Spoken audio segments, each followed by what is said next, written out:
નમસ્કાર દોસ્તો, સુપરફાસ્ટ તાજા સમાચારમાં તમારું સ્વાગત છે। દેશ, દુનિયા અને ગુજરાતના તાજા, મોટા અને સૌથી મહત્વપૂર્ણ સમાચાર જાણીએ તે પહેલા તમે ચેનલમાં નવા હોય તો ચેનલને જરૂરથી સબસ્ક્રાઇબ કરીને વિડીયોને લાઇક કરી દેજો।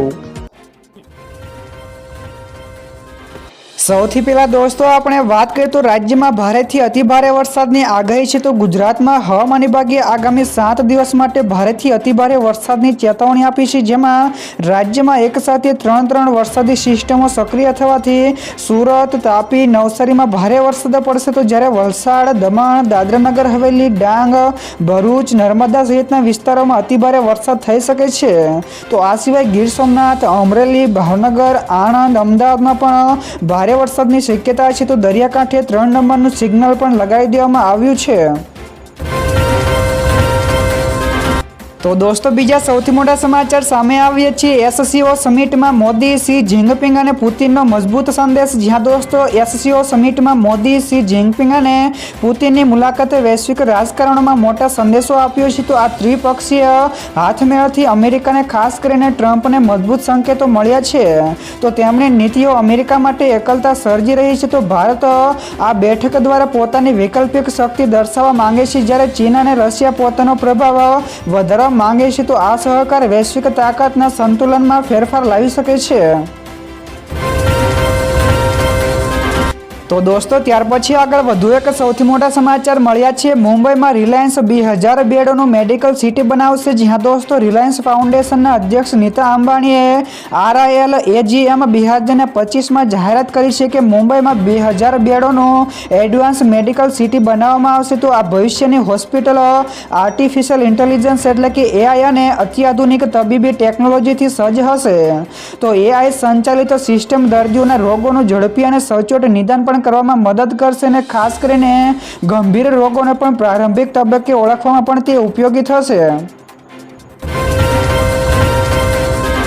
તો દોસ્તો બીજા સૌથી અગત્યના સમાચાર સામે આવ્યા છે। સરદાર સરોવર ડેમના 15 દરવાજા ખોલાયા। જ્યાં દોસ્તો રાજ્યની જીવાદોરી સમાન ગણાતો સરદાર સરોવર ડેમની જળ સપાટીમાં સતત વધારો નોંધાયો છે। તો ગત 24 કલાકમાં પાણીની સપાટીમાં 27 સેન્ટીમીટરનો વધારો નોંધાયો છે।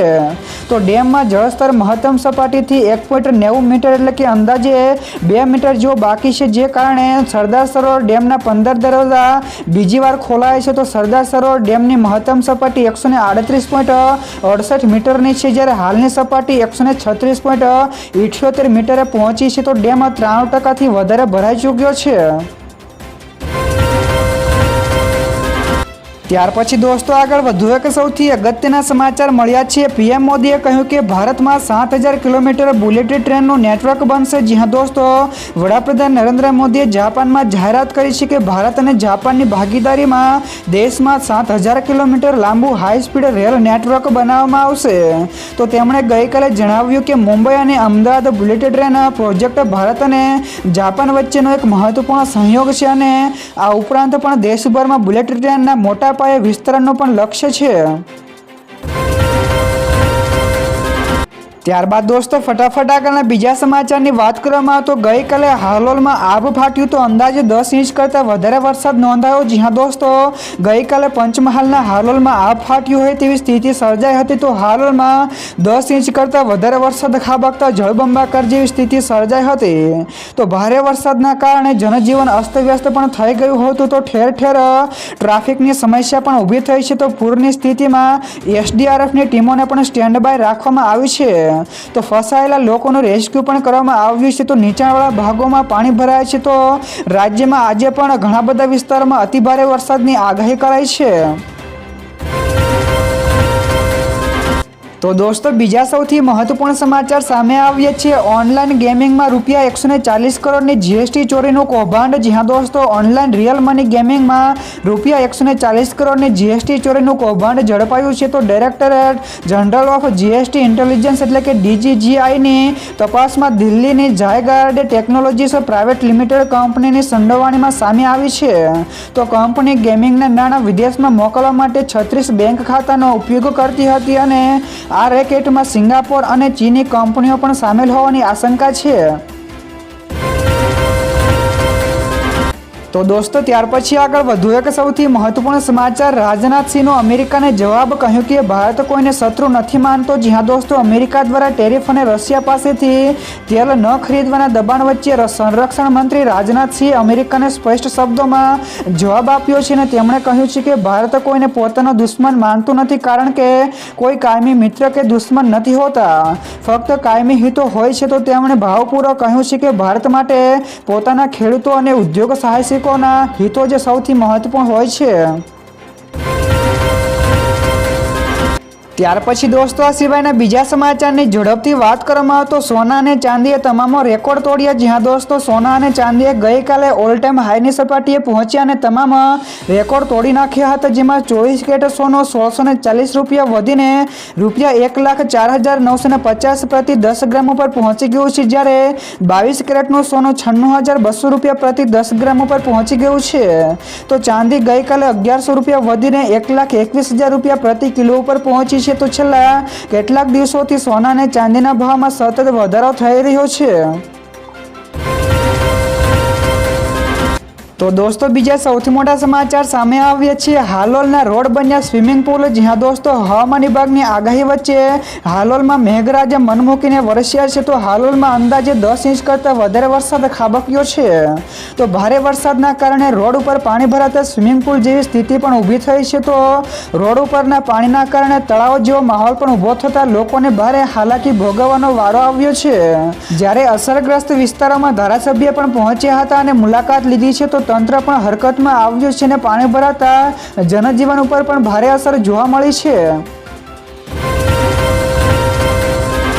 તો દોસ્તો ત્યાર પછી આગળ વધુ એક સૌથી મોટા સમાચાર મળ્યા છે. અમિત ચાવડાએ કહ્યું કે ગુજરાતમાં 62 લાખ ખોટા મતદારો છે. જી હા દોસ્તો, ગુજરાત કોંગ્રેસના પ્રમુખ અમિત ચાવડાએ ભાજપ પર વોટ ચોરીનું ષડયંત્ર કરવાનો ગંભીર આરોપ લગાવ્યો છે. તો તેમણે દાવો કર્યો છે કે ભાજપ પ્રદેશ પ્રમુખ CR પાટીલના લોકસભા મત વિસ્તાર નવસારીના 84 વિધાનસભા વિસ્તારોમાં તપાસ કરતા 30,000 ખોટા મતદારો મળી આવ્યા છે. તો આ ગણતરી પ્રમાણે સમગ્ર ગુજરાતમાં 62 લાખ જેટલા ખોટા મતદારો હોવાની સંભાવના છે. તો કોંગ્રેસે ઘરે ઘરે જઈને આવા ભૂતિયા મતદારોને ખુલ્લા પાડવાની જાહેરાત પણ કરી છે. તો દોસ્તો બીજા સૌથી અગત્યના સમાચાર સામે આવ્યા છે. રાજ્યમાં છેલ્લા 24 કલાકમાં ક્યાં કેટલો વરસાદ પડ્યો તે વિશેના સમાચાર જોઈએ તો જેમાં હાલોલમાં 10 ઇંચ કરતાં વધારે વરસાદ, ઉમરેઠમાં 4.5 ઇંચ કરતાં વધારે, બોરસદમાં 4 ઇંચ, કામરેજમાં 2 થી 2.5 ઇંચ જેટલો વરસાદ, ઘોંઘબામાં 2 ઇંચ જેટલો, ઉમરગામમાં 1.5 ઇંચ, સાવલીમાં 1.5 ઇંચ, ધાનપુરમાં 1.5 ઇંચ, નાંદોદમાં પણ 1.30 ઇંચ, નેત્રંગમાં 1.20 ઇંચ, ઓલપાડમાં 1.5 એટલે કે 1.5 ઇંચ, આંકલાવમાં પણ 1.2 ઇંચ, નડિયાદમાં 1.3 ઇંચ, જાંબુઘોડામાં 1 ઇંચ, મહુધામાં 1 ઇંચ તેમજ વાઘોડિયામાં પણ 1.2 ઇંચ વરસાદ નોંધાયો છે. ત્યાર પછી દોસ્તો આગળ વધુ એક સૌથી અગત્યના સમાચાર મળ્યા છે. ગુજરાતમાં ઓવરસ્પીડના કારણે એક વર્ષમાં 7,278 લોકોના મોત થયા. જી હા દોસ્તો, ગુજરાતમાં એક વર્ષમાં ઓવરસ્પીડના કારણે 7,278 જેટલા લોકોના મોત થયાના અહેવાલ છે. તો જેના કારણે રાજ્ય દેશમાં 7મા સ્થાને છે. તો માર્ગ અને પરિવહન મંત્રાલયના રિપોર્ટ્સ અનુસાર 2023માં કુલ 16,349 માર્ગ અકસ્માતો થયા, જેમાં 7,854 લોકોએ જીવ ગુમાવ્યો છે. તો રિપોર્ટ્સમાં જાણવા મળ્યું છે કે ગુજરાતમાં દરરોજ સરેરાશ 22 જેટલા વ્યક્તિ માર્ગ અકસ્માતમાં મૃત્યુ પામે છે. ત્યારબાદ દોસ્તો ફટાફટ આગળના બીજા સમાચારની વાત કરવામાં તો ઉત્તર ગુજરાત સહિત હિંમતનગરમાં પણ ધોધમાર વરસાદથી ગાડીઓ ડૂબી. જી હા દોસ્તો, ગઈકાલે વહેલી સવારથી જ ઉત્તર ગુજરાતમાં ધોધમાર વરસાદ વરસી રહ્યો હતો, જેના કારણે શહેરમાં તારાજી સર્જાઈ હતી. તો ભારે વરસાદના કારણે શહેરમાં આવેલી પ્રજ્ઞાકુંજ સોસાયટીના નીચાણવાળા કોમન પ્લોટમાં વરસાદી પાણી ભરાઈ ગયા હતા, જેના કારણે પાર્કિંગમાં ઉભેલી 17 જેટલી 4વ્હીલર્સ ગાડીઓ ડૂબી ગઈ હતી.